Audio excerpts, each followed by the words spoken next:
I'm a Wiradjuri woman. I'm from the Wemba and Wiradjuri people.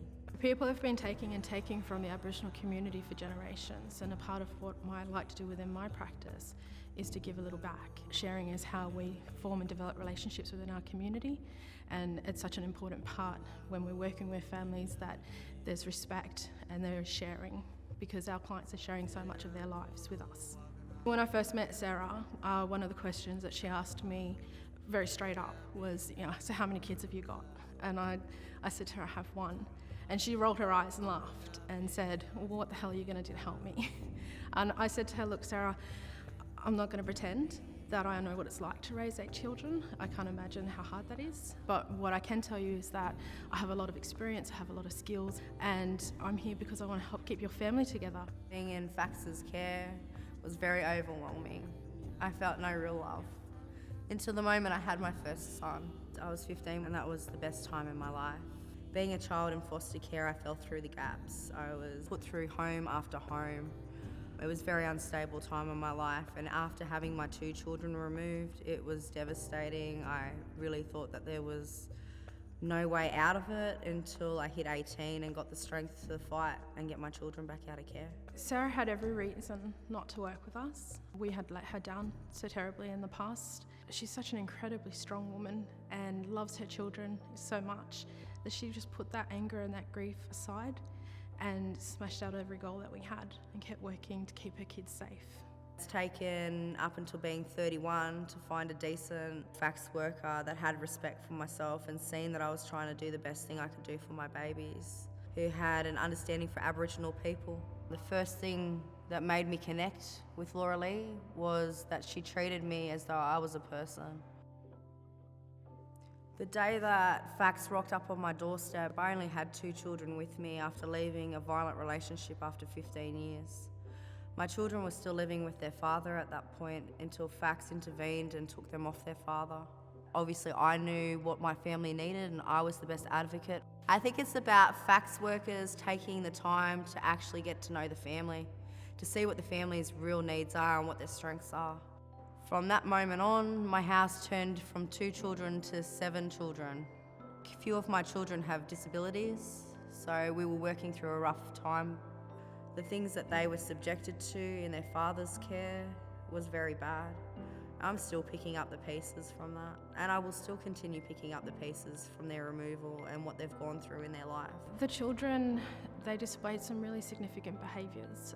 They were very violent towards one another, and Sarah was outnumbered a lot of the time and found it really hard to kind of manage all the individual behaviours.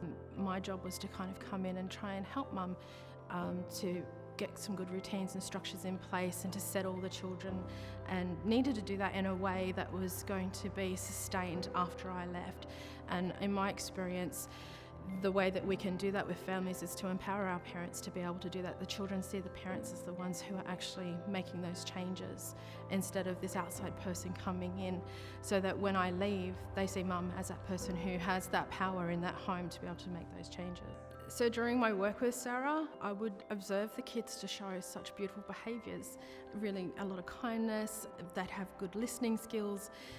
It was just really difficult to have all the children do that at the same time because it was such a busy house.